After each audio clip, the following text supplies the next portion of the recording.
This is the Lady Raider Report, your weekly look at Texas Tech women's basketball from Double T 97.3 and Double T Sportsnetwork.com. Hello and welcome to another edition of the Lady Raider Report. Alongside Chuck Heinz, I'm Jamie Lent for the Double T Sports Network and Double T Sportsnetwork.com. Chuck, it's kind of a stretch where the Lady Raiders are trying to find themselves a little bit. You had a stretch there where you had won a couple games in a row, played really well, and a loss to Oklahoma State at home, and kind of felt like this was a time where the Lady Raiders were about to kind of start putting it together.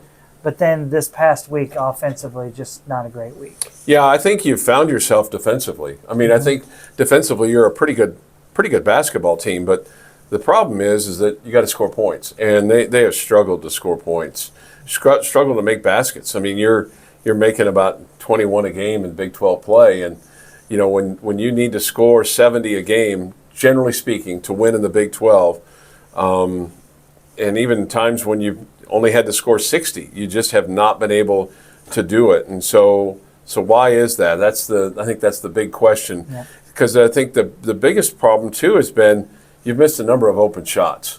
And you know, when you have an open three or an open two or even the bunnies at the rim, man, that's you just got to execute. And I think sometimes they come out maybe a little too amped up because they know that they've got to score and that they know that they've got to, you know, put the ball in the hole. And so sometimes you're a little long with the shot. Mm-hmm. And the last two games you've gotten off to a pretty good start, but then with a little bit of an adjustment, you've not been able to overcome that. Yeah, really hot starts the last two games. It's Kansas and then against Colorado. Yeah, and then it's just kind of by the time the end of the first quarter rolled around, kind of had gone quiet. You have these droughts that just take all the air out of you. I mean, you against Kansas, and against Colorado especially. I mean, and it was droughts at key points and times of the ball game. I mean, the crazy thing about the Colorado game is, we haven't talked about this, but you got 16 steals in the ball game. Mm-hmm. Okay, no other team in women's basketball on Sunday got 16 steals. But the problem is you didn't convert. Yeah. I mean, you did not convert on your points off turnovers against Colorado. They turned it over 21 times, and you got 5 points. And you generally want a point a turnover. Mm-hmm. Now, they only got 9 off of your 19, so they weren't much better. So you're like, well, how did you lose the ball game by the time points you did? Well, because you couldn't score. Yeah. So at this point, the Red Raiders, make it Lady Raiders, sit at 14-10 overall. They're 3-8 in Big 12 play, just trying to get things turned around and headed back in the right direction. Looking back at last week, and we've kind of already touched on that a little bit, but to speak to Chuck's point about your defense that's playing well, you lose the game at Kansas 57-50. Yeah. You were really good on defense that night, but just 50 points scored for the Lady Raiders. And then on the road at Colorado on Sunday, 67-51 is the final in that one. So you see in the two games that you played last week, Chuck, you scored just 101 points combined. And obviously it's going to be really hard to win games like that. Yeah.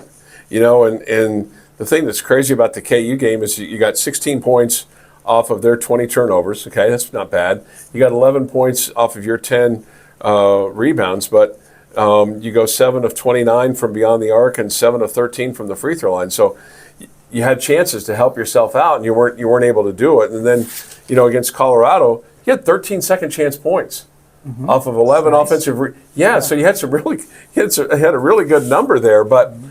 Again, you didn't score enough, and I think that's the other problem is you had 22 points in the paint and you gave up 30, and that has been a problem. The thing that's been hard about your defense is you've given up a ton of points in the paint, and then as a result of that too, you've given your opponent a lot of extra free throw attempts, and they've been pretty good at the free throw line. And case in point, game at home the other day, you gave up 30 free throws attempts, and you had one player that had Oklahoma State player that had more free throws attempted than you did as a team, which means you're not penetrating like you need to and putting shots up and getting fouled, in Not the being lane. aggressive Not being enough. aggressive enough. Yeah. Or you're turning it over too much so that you don't have a chance to even be aggressive. Yeah, no doubt. So last week from the floor, and just to kind of speak to Chuck's point about the offense, 35 of 107 from the floor. That's just 32.7%. And from three-point range, 12 of 47, 25.5% there. And so you talked about earlier, you just got to make shots. Do you feel like right now the struggles are more about making shots or more about executing the offense so they're getting good shots? No, I think they're getting open shots, Yeah. and I think they're just not knocking down the shot. And they would, I think, Coach. I think that's been the most surprising thing, because I think she would have said at the start of the season, "We're a good shooting team," and I don't know if it's upstairs. I don't know if it's mechanics. I don't know if it's, the other teams just. And I will say this: it seems like every team that you play, there's at least one or two more players than you that are longer, okay, longer legs, longer arms, Sure. And so as a result of that, that's affecting your shot, okay. Case in point, Naimir Dew for Colorado, she's 6'2", but man, she is lengthy, long, and then the other player that they had, who we've seen before because she played at Oklahoma State, Leor Garzon. And so she is a Garzone. She keeps changing her name. Garzone, I guess, is how she's calling herself now. But anyway, she too caused you problems because she's a little bit bigger, a little bit thicker.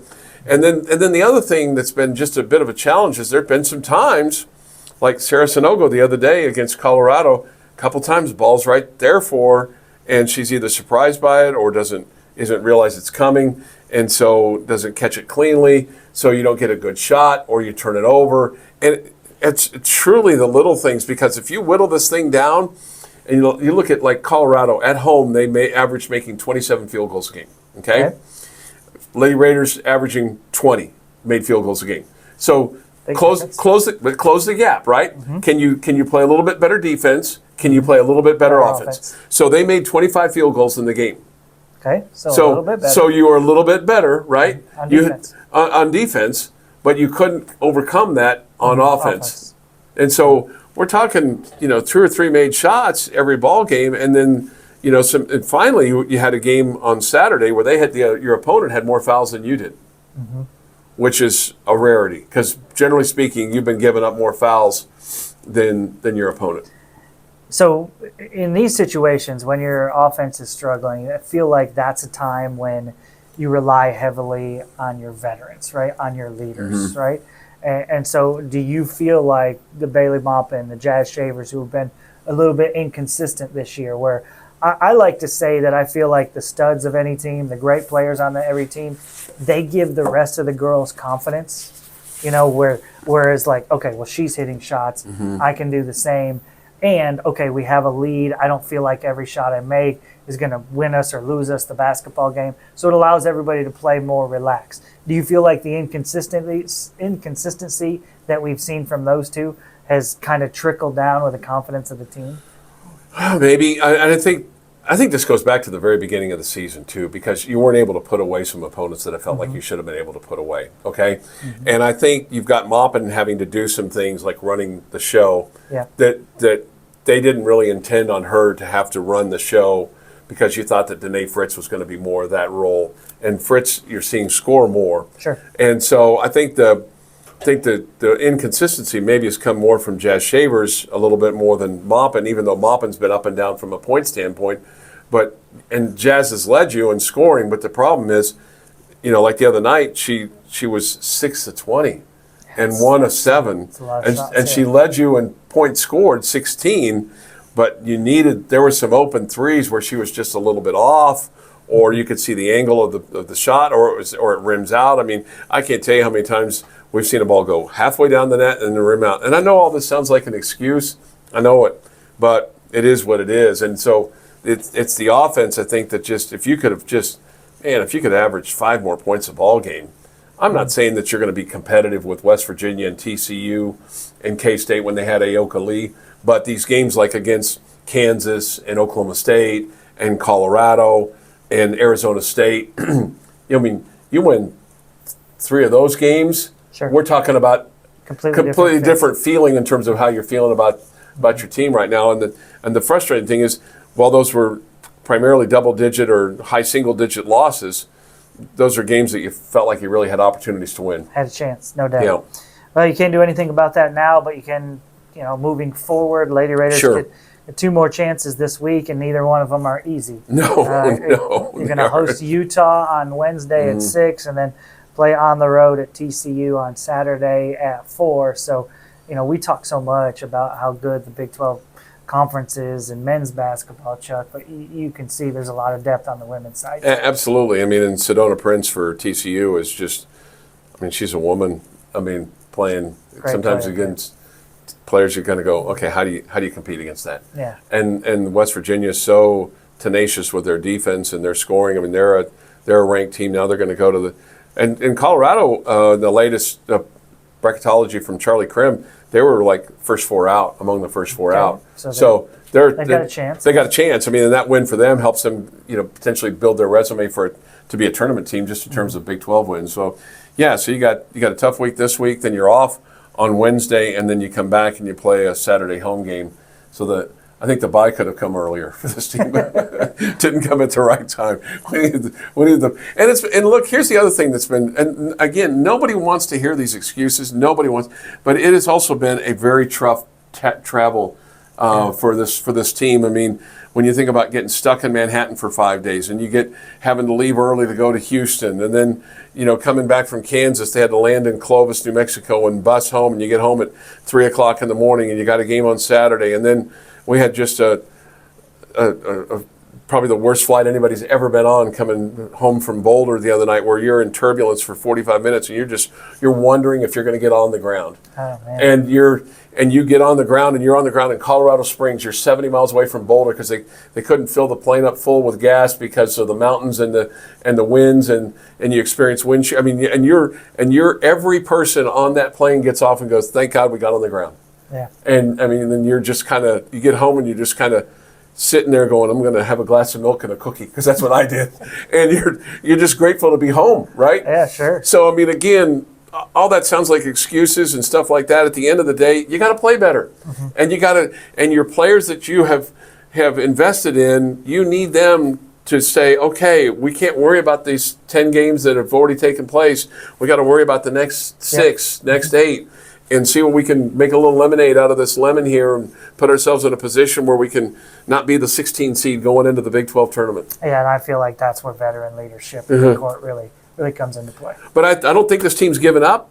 I think they still fight. Somebody asked me on the text line the other day if they like each other. I don't know. I think so. I don't see any hair pulling or cat fights. Okay, but I'm not around them 24/7. Sure. But I think still, they're attentive in film. They're attentive in practice. I think what they did against Oklahoma State, where they were down by 16 and they made it a 1-point ball game and had a chance for the lead, I think that speaks a lot for them. Are they frustrated? Yeah, they're all frustrated. Sure. And they don't want to. They want to win. Well, hopefully they can do that this week. Again, Utah on Wednesday at 6 and Saturday at TCU at 4 o'clock. Chance to get back in the win column. For Chuck, I'm Jamie. This has been a Lady Raider Report on the TSportsNetwork.com. This is the Lady Raider Report, your weekly look at Texas Tech women's basketball from Double T 97.3 and TSportsNetwork.com.